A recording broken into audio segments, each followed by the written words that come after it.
I don't know if you've seen his nightclub actor, his stand-up act, but he sort of doesn't enunciate real well as part of his shtick, I guess. I know it's not how he really talked to me in real life anyway. But he's really mumbling it and just talking gibberish half the time. He didn't know his lines. It was just a disaster. And John Ritter's looking at me like, I don't even know where to come in on my lines here. He's not, saying the dialogue. And I had spent a couple days with Bernie reading lines with him to make sure he was up to speed, and he was great. When we get to the set, he just can't say any of it. And finally, I just took him aside. I said, hey, Bernie, what's going on? I saw you, my wife saw you with your entourage in the limo, and you got a big cloud of smoke came out of his stove or something. He said, no. He says, I'm perfectly sober. I said, what's going on? He said, I'm sorry, I'm so nervous, I can't remember my lines. I said, what are you nervous for? He said, because I just grew up idolizing John Ritter. I would watch his TV show all the time. That's how I got my TV show from studying him. I said, he loves you. John, get over here. And John came over and, embraced him. And then he was fine. Wow. It was fun. We all loved it, Bernie. He was great. Bernie was great. When he was together with Tony Cox and John Ritter, it was just, every scene was such a treat for me because you never knew what they were going to come up with, It's a joy watching them. It was great. Watch every time I find something new in their performances.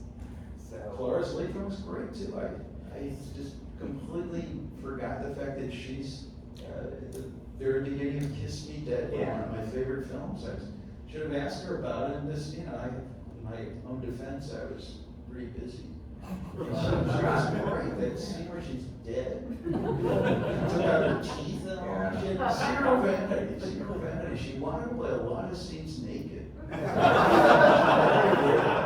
said, what's your thinking on that? Let's just shoot one. I'll just lay her naked. And I'll sell me pictures of sandwiches and I'll walk in the kitchen. I said, why would she do that?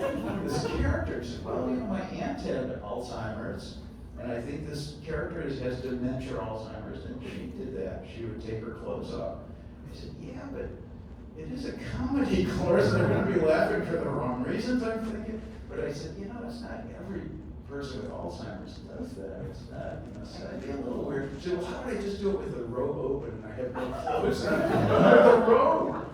I don't know, she's an exhibitionist or something. You got me. She was great to work with, though, and I realized the first week of working with her, I was very fond of her, and I wasn't being an asshole. I wasn't trying to be sarcastic, but I had seen her TV show so many times called Phyllis, that I was calling her Phyllis instead of Cloris. So she started calling me Larry. And I finally got it. Oh, shit. So I apologized to her.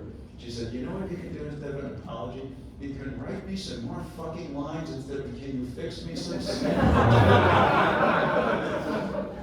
said, I'll try it. I never came up with anything else. I actually asked the Coen brothers to write something else for the Sue character. I didn't get the Sue character at all that Lauren Brain had to play. I didn't understand it. It's a little silly for me. Yeah. And I went to Joel and Ethan. I said, can you guys rewrite this? They could rewrite anything, really. It'd take them like a minute to fix that.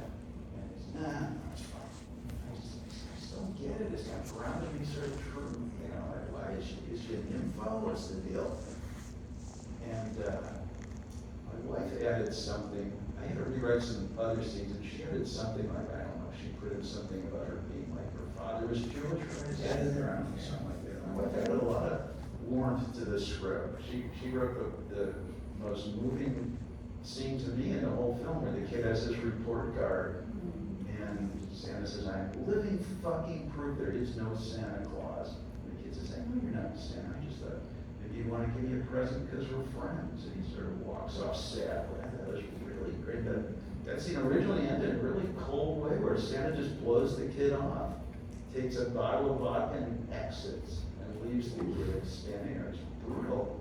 And the last scene, I warmed up quite a bit too. Everybody said, oh, your cut is so mean. I warmed up that ending quite a bit. And the Coen brothers had written that letter, so they'd rewritten the letter, so it was like much colder than even John and Glenda ran. And it was, again, he just sort of blows the kid off in the letter, like, good luck, you know, see you later, or whatever. I said, well, you just have a little bit of warmth in there, you know. But